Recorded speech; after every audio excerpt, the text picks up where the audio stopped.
What's up, guys? I'm back with another video. I am doing reactions to the animated scary stories. You say it, I show it, I make it, I blow it, then bring it right back. But not you, you punk sick. Lying about your gunplay, you don't really want me started. We see it, we buy it. What's up, guys? So I am starting a new. I'm kind of like into the reaction thing, so I like the reactions. But I have to name it something, don't you think? I was thinking spooky, horrifying Wednesday. Put down in the description down below if you think spooky, horrifying Wednesday is a good name for my segment. If not, won't you put down in the comments down below what you think I should name this segment? And whoever comes up with the best name for it, you'll get a cash prize. Isn't that something? Damn it, I'm good. Okay, cash prize for whoever comes up with the best name. Whoever comes up with the best name is the winner, and you get a cash prize. So with that being said, let's just watch this. Let's just watch a few animated stories while you guys think. Think and think well. You want some money? Who the hell don't want no money? Okay, we're gonna watch Scary Killer Stories. Scary Pizza Delivery, Story 2.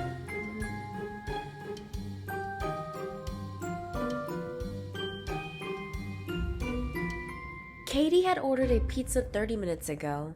The delivery was late. Beat, though. She paced by the door waiting. Like the boom, you hear it? The doorbell rang. She opened the door and saw a man standing with a pizza box, staring at her like a robot with no movement in his body. She took the pizza and asked about the payment. He didn't reply. She asked him again, but he made no motion. She waved in front of his eyes, but he didn't blink. Okay, so this pizza free. He caught her wrist in midair. His grip was extremely tight. It hurt her arm. She screamed at him to let her go, but he kept that poker face. Somehow, she got rid of his grip and made a run for help. She decided to go out the back door, but it did not open for her. She heard footsteps approaching her, so she ran for her room and locked it. Katie decided that she should jump out the window because the person in her house seemed psycho. She opened the window and looked out. It was too much distance for jumping. She saw the pizza guy standing down staring up at her. This was her chance of escape. She opened her room's door and looked in the hallway and started walking slowly and quietly. There he was, standing at the end of the hallway. His head leaned at one side, close to his shoulder. He stared at her with that same blank expression. Then, his lips quivered at the corners that formed into a smile. Ew. The smile kept stretching on till it almost touched his eyes, showing his sharp teeth. It was as if he had uncountable teeth all going in different directions. Katie, upon seeing this, screamed. She had no idea what that thing was. She ran in the opposite direction, and in one leap, the man had her in his grip. His hands closed around her throat, and she couldn't breathe anymore. She took out her pocket knife and cut on his hands. What? He let her go because of the pain. He leaped for her, but she was already on her feet and running for her room again. She barely went in and closed the door, but that thing had its hands inside her room, and it was strong.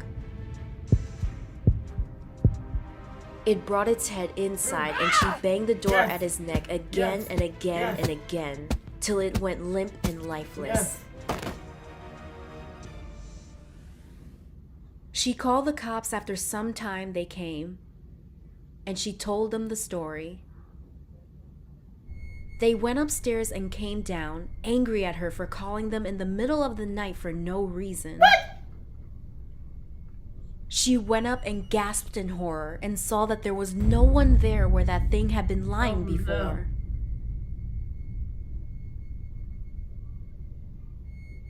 Son of a bitch.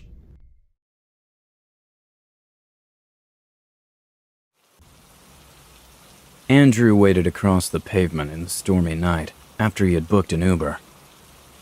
The party tonight had been fantastic. However, right now he was soaked in the rain. His Uber driver was about 1 minute away. He waited. Finally, a car pulled up. It was an old vehicle, but Andrew was thankful to get away from the rain. Check that license plate, Andrew. He got in the back seat and shut the door behind himself, told the driver, 221B Baker Street, in a hurried way. The driver did not respond, but started to drive. Andrew sank down on his seat and relaxed. He peeked at the driver. He was wearing a hooded cape, so that he couldn't make out his face. Andrew pulled out his phone to text his parents that he was on the way. As he was typing the message, his phone ran out of charge and became dead. Ironic. "Damn it!" he cursed, then peered over to the driver. "Excuse me, mister, you got a charger in here?" The Uber driver did not respond and kept on driving. Weird guy, Andrew thought. Just then, he happened to peer outside the car's window, only to see an unfamiliar road. "Hello? I think you took the wrong turn." As soon as the words were out of his mouth, the car stopped. He was feeling a very eerie vibe around himself. The driver's hands were still gripping the steering wheel, and he sat as still as a mannequin. "Excuse me, are you listening?" Andrew said sharply. As soon as he did, the hooded cape fell on the seat, with no sign of the driver. What? It was just the hood. Get the Andrew got goosebumps all over.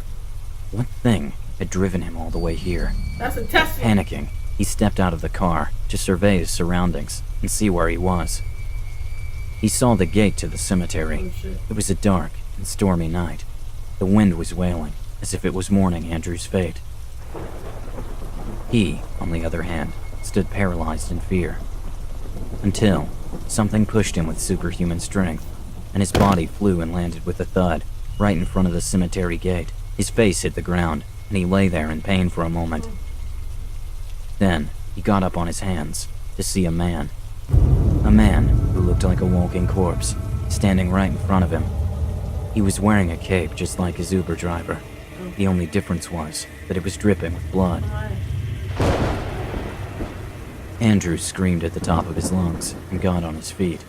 He ran to the car and got inside, starting the engine, but it won't start. He saw the driver making his way towards the car. His mouth hanging open, his eyes just black hollows.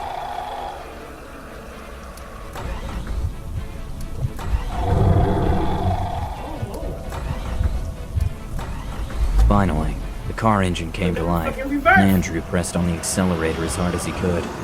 He sped towards the main road. And finally, his house. The incident left him traumatized for life, and he never booked an Uber again. But the car is outside the crib, though. Man, that was good. What do you guys think? Do you guys think it was good? It's crazy. Sheesh.